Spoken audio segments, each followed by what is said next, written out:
Hi guys, so welcome back to my channel. It's finally feeling like fall in here. It's absolutely ridiculous outside. It's actually raining, but you know what? I don't mind. It's becoming finally cold, so I'm here very much staying cozy. You guys, I have the most incredible bread recipe for you that you just must do it. You will never want to buy a sandwich bread at the store again after you make this bread. This bread is incredible, is super soft. It will be crunchy outside when you first bake it. You can store it. It's gonna last you for a few days. Even if you keep it outside of the fridge, it's gonna be nice and soft, and it's perfect for, you can use it, you can toast it, you can use it as your, bread for your lunch sandwiches. That's what I mainly use for my boys for school. I just cut it and, make them sandwiches to go, and my family just love it. And I have been making like loaves after loaves after loaves. I'm actually doing 2 at a time most of the time, but there's a couple of things that I wanted to mention. First of all, in the recipe, in the recording, you'll see that I was using this silicone mold, which is very, very old. And since that time, I did purchase myself a little better loaf pans. I just got them off the Amazon. These are just like a regular standard loaf pans. I'm just gonna give you a quick measurement because I know there's also some smaller ones on the market. So the length of this one is about, it's about 9 inches. Yeah, 9.5 by about 5.5. So 9 by 5.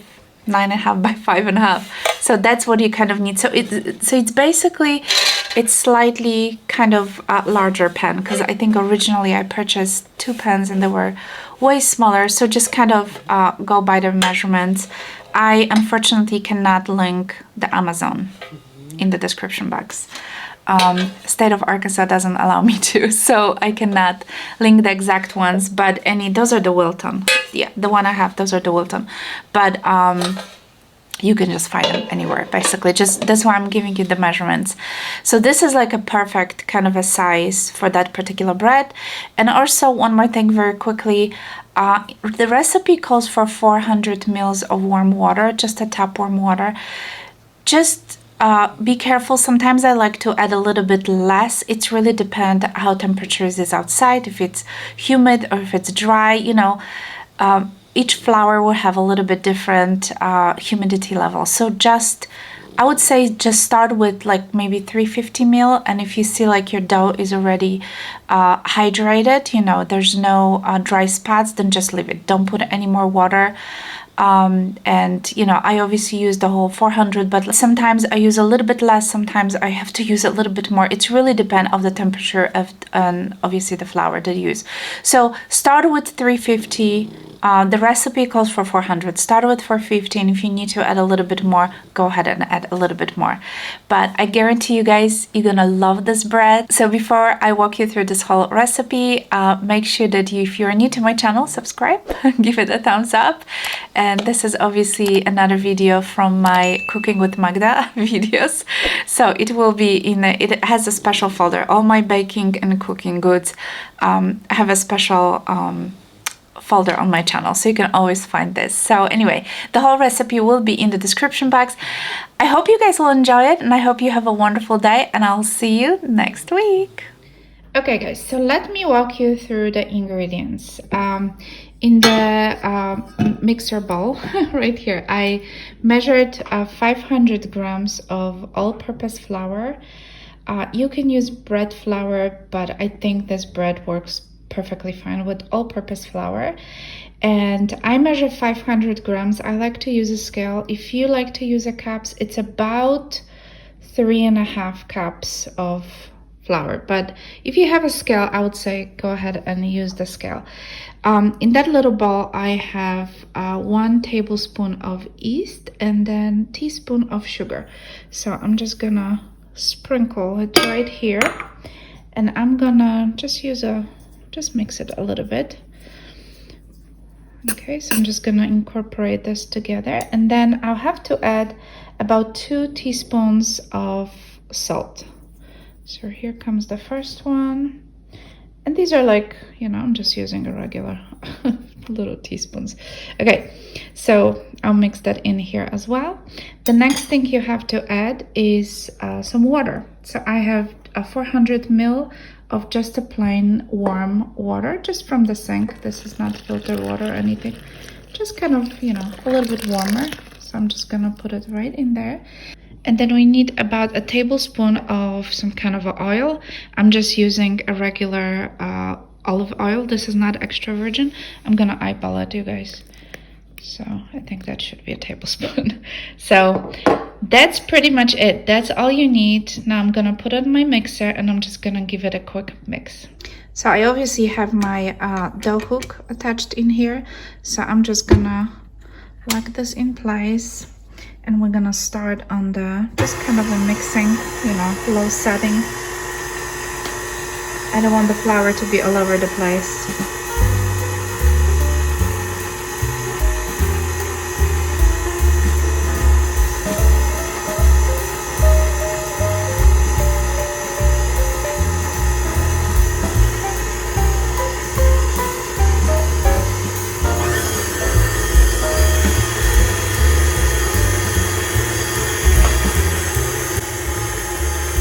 I'm gonna keep mixing it probably about 2 to 3 minutes, and eventually you will see that all the flour will be nicely incorporated and the dough will be quite sticky.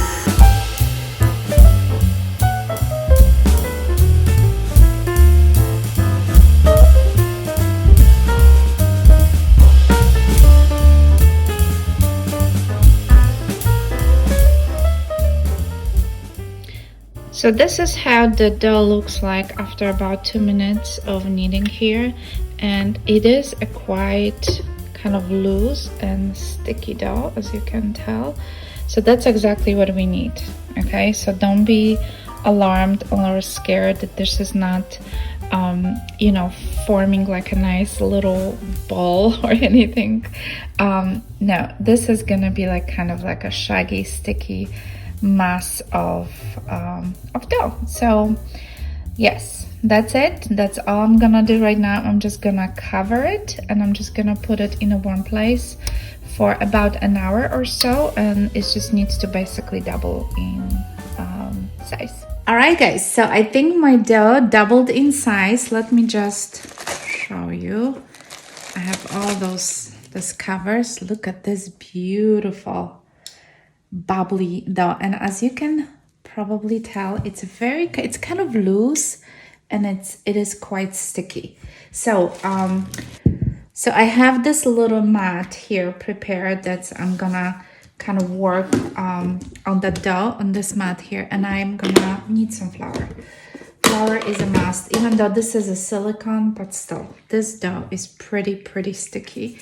And I'm gonna use like a little plastic scraper, and I'm just gonna try to take this dough out. Do you see how nice and bubbly it is? But yes, it does stick.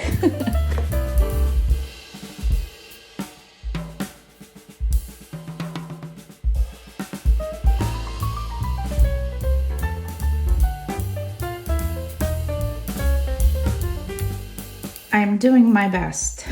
You guys, this is pretty sticky, but no worries. I'm just gonna use the scraper and I'm just gonna kind of fold it in a couple of times, like in a motion, like you almost want to knead this, but yeah, just kind of give a few turns. If it's super sticky, again, I'm just gonna add some more flour and just kind of fold it in a few times, just work on it. But absolutely don't worry, because it will be just fine. So don't worry if it's too sticky. See, it's already much better. So, all right, that's perfect. So I'm gonna put this dough into this loaf pan. This mine, please don't mind it. This is like 100 years old. it's all silicone. I actually ordered some like aluminum this size pan, but this works the best. It's about 9 inches by 5.5.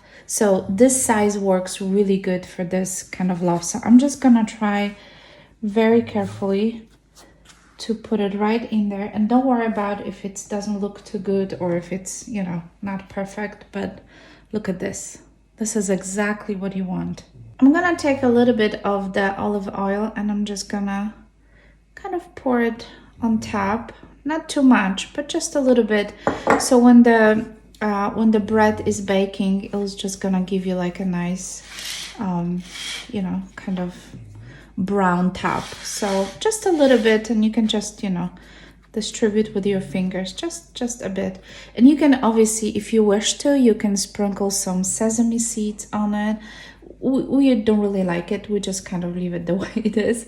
You can put some, I don't know, anything that you want. Some rosemary would be nice, but we just like it the way it is. I'm gonna cover this up and put this again away for about 20 minutes. Usually that's how long it takes for my oven to preheat to about 400 degrees Fahrenheit. So I'm gonna do that now. I'm gonna preheat my oven, and the dough will still kind of rise a little bit in the meantime, and then we'll be ready to bake. All right, so it's been 20 minutes. My oven just beeped. It's preheated to 400 degrees, and you can see how the bread kind of got a little bit more puffy during that 20 minutes. So I'm just gonna go ahead and put it in the oven, and we're gonna bake it for about 35 to 40 minutes. You obviously have to keep checking because, you know, every oven is slightly different. But about 35-40 minutes, you basically will see that the top is slightly browned, and then the bread should be ready. I just took this bread out of the oven. Is super hot, but I'm just gonna let it cool here for a minute before putting on a cooling rack. But this is basically kind of what you're looking for. This is a kind of like a nice, you know, nice crust. You can hear it's pretty, you know, firm on top, and yeah, looks delicious. This is going to be your everyday bread. I'm not gonna slice it yet because there's a little dimple. I'm not gonna slice it yet because it's super hot. Just give it at least, I would say, 30 minutes. Just wait at least 30 minutes before you can, before you will cut into it. So I'm gonna show you later how it looks like, but in the meantime, I'm just gonna let it rest. When you first bake this bread, it will be, you know, the skin on top obviously will be firm, right? So once it sits, you know, let's say tomorrow, once it, you know, you kind of store it in a bag or a container, it will soften. This is the piece of bread I have left that I baked yesterday. So I just want to show you guys. It's still super, you know, it's super soft and squishy. Obviously the top is not, you know, as crispy as this one, freshly baked, but I just want to show you how nice and soft and squishy this bread is. And you can obviously toast it. I mean, look, this is what we've got left from yesterday, and that was like the whole entire loaf. And I made some lunch sandwiches this morning for boys and for my husband to go. So yeah, this is basically how it looks inside, and I'll try to cut this one later just to show you fresh as well. But this bread is incredible, and like I said, if you want to just use it as a toast, you can do it as well, and you're gonna love it. Okay guys, I cannot wait any longer. So we're just gonna cut into it. I just want to show you how beautiful this bread is, and it's incredibly tasty. Look at this. Look how beautiful. And it's so super soft, and it's just perfect. Tastes incredible. You guys, you have to make this bread, and it's super easy. This bread is absolutely amazing, you guys. You have to try it. This is the best sandwich bread ever.